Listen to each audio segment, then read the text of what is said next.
Saluete Condiscipuli. Dans ma dernière vidéo, j'évoque assez brièvement ma passion pour l'œuvre romanesque Le Trône de Fer.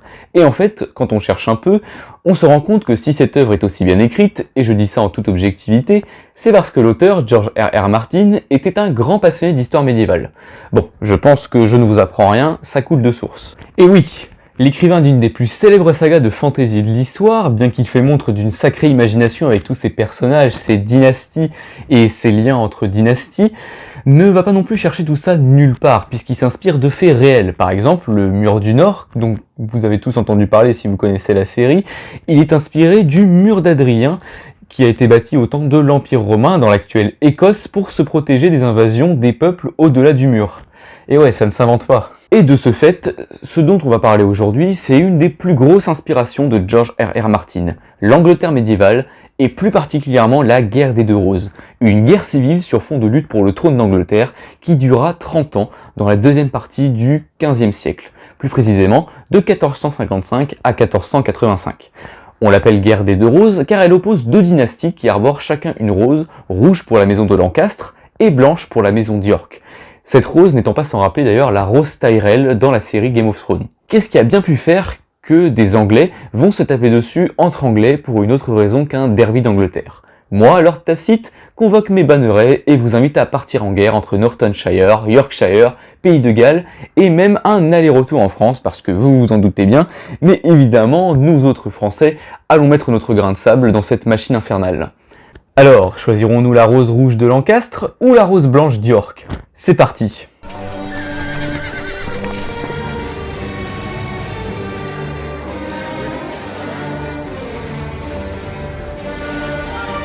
Pour comprendre ce qui amène la guerre des Deux Roses, qui commence en 1455, date de la bataille de Saint Albans, il faut revenir au début du XVe siècle. Pour rappel, on est en pleine guerre de 100 ans, et même si les Anglais sont plutôt en bonne posture en France, le roi, Richard II, lointain descendant de Richard Cœur de Lion, est chassé du trône par son cousin qui devient Henri IV et qui fonde la maison de Lancastre.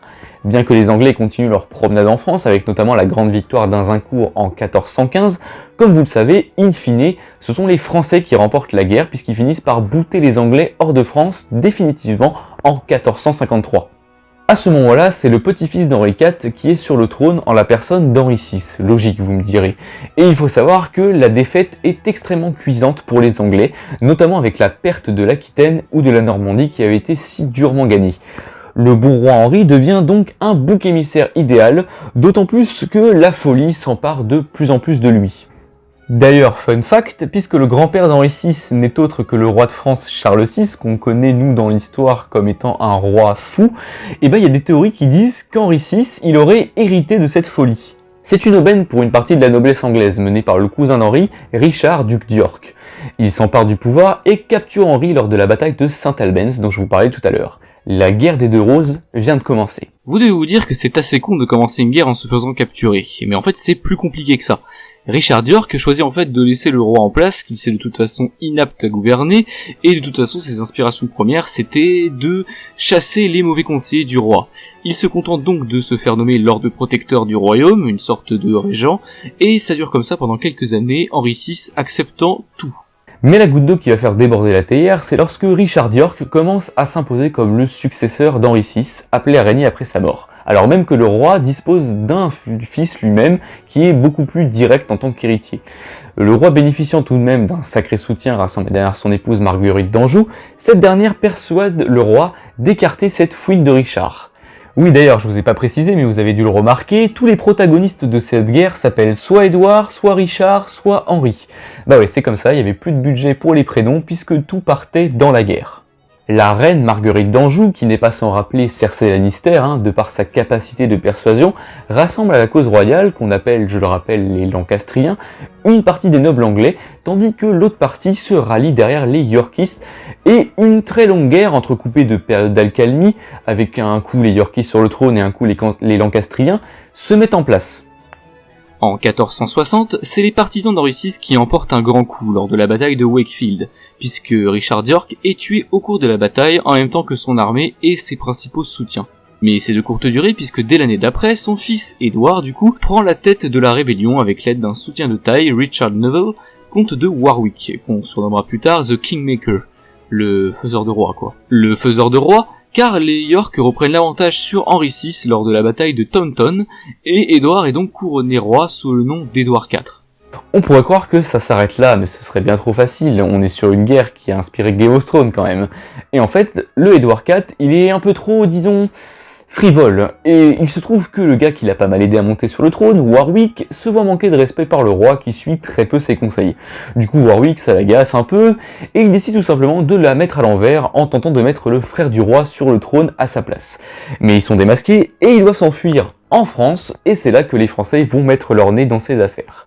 Parce que ouais, les Anglais, on adore vous emmerder, voilà, c'est comme ça, l'histoire le prouve. Le roi de France Louis XI était impliqué dans la guerre à moindre mesure, car il était censé aider la reine Marguerite d'Anjou, femme du roi déchu, à envahir l'Angleterre pour l'aider à reconquérir son trône. Voyant tout ce petit monde arriver, il met en jeu son intelligence politique en suggérant à Warwick de changer de camp et d'aider la reine. Ouais, c'est un peu compliqué, mais il faut retenir que le Warwick, on l'appelle pas le faiseur de roi pour rien. Il débarque en Angleterre, chasse Édouard IV du trône et libère Henri VI, qui croupissait depuis tout ce temps en prison. De l'autre côté, les Bourguignons, qui sont à ce moment-là les principaux rivaux internes du roi de France, choisissant de se rallier aux York, parce que oui, la France n'est pas encore réunifiée à cette époque-là, et la rivalité entre Bourguignon et le roi est très marquée, mais on en reparlera plus tard. Tout ce que vous devez retenir, c'est qu'il y a les Bourguignons, donc d'autres Français, qui se rallient aux York, tandis que le roi de France, Louis XI, se rallie aux Lancastriens. Fort de ce nouveau soutien, c'est au tour d'Édouard IV de débarquer, et oui, encore, avec son frère, le duc de Clarence, dont je vous parlais tout à l'heure, qui en a lui aussi profité pour changer de camp, et revenir avec son frère. Et là, c'est la débandade lors de la bataille de Barnet, où il affronte Warwick, accompagné de son fils et du prince Édouard, un autre Édouard, puisque c'est celui de Galles, le fils du roi Henri VI, héritier légitime du royaume. Tous trois perdent la vie dans le massacre. La victoire est triomphante pour Édouard IV, qui récupère son trône, réemprisonne Henri VI et entre dans Londres en héros. Nous sommes en 1471, et pour être sûr qu'il n'y ait plus de problème, il fait carrément assassiner le roi déchu parce qu'il lui cause quand même pas mal de problèmes depuis un petit bout de temps. Au passage, il met aussi à mort son frère qui l'avait aidé à reprendre son trône à cause de sa trahison de base. Mais ouais, il faut réfléchir avant de revenir comme ça mon coco. Le règne d'Édouard s'écoule donc paisiblement jusqu'à sa mort en 1483. Et bien que vous vous mentez, cette terrible guerre finit tout de même par se terminer dans la paix, son fils Édouard V, âgé de 12 ans, lui succédant, et en fait je m'arrête là parce que c'est absolument pas vrai. Bah oui, quand même pas. C'est Game of Thrones quand même. Le frère d'Édouard IV, Richard de Gloucester, et donc l'oncle du nouveau roi, désireux lui aussi de s'emparer du trône, donc là c'est même plus York contre Lancastre, c'est carrément au sein même de la famille d'York, révèle que son défunt frère pratiquait la bigamie. Édouard V est donc déshérité après seulement 2 mois passés sur le trône, et enfermé dans la tour de Londres, où il est présumé mort. Cette mort mystérieuse d'ailleurs constitue un des plus grands mystères de la couronne anglaise. Et ouais, ça ne s'invente pas, quoi qu'il en soit, Richard monte sur le trône sous le nom de Richard III, on l'appelle donc l'usurpateur. Mais Richard III est très impopulaire au sein du peuple, tu m'étonnes. C'est une aubaine pour les partisans de la maison de Lancastre, enfin ce qu'il en reste, pour se soulever une dernière fois mené par un certain Henri Tudor, un autre cousin du défunt roi Henri VI, désormais héritier de la maison. Bon, cette fois-ci, pas de tergiversation, Henri Tudor et le roi Richard III se retrouvent sur le champ de bataille de Bosworth en 1485, où Richard III perd la vie. Henri se proclame donc roi sous le nom d'Henri VII, et c'est d'ailleurs le grand-père d'Élisabeth Ier dont on a parlé dans l'épisode 5 d'ASH. Il fonde au passage sa propre dynastie, la maison Tudor. C'est ainsi que s'achève, 30 ans après son commencement, la guerre des Deux Roses. Sanglante et impitoyable, cette guerre est considérée comme le point de bascule en Angleterre entre le Moyen-Âge et l'époque moderne. On l'a vu, ce qui fait cette guerre si impressionnante, c'est pas tant que ça les batailles et les morts, c'est l'arrivisme de ces belligérants prêts à nouer toutes les alliances possibles pour pas venir à leur fin. Je vous remercie d'avoir suivi cette vidéo, évidemment si elle vous a plu, comme d'habitude, le petit Pulice Sursum n'est pas de refus, il me fait extrêmement plaisir, et si ce n'est pas encore fait, abonnez-vous. La musique du jour, c'était la Water Music de George Friedrich Händel, et quant à moi, je vous dis à bientôt pour de prochaines vidéos, saluete, kondiski puli.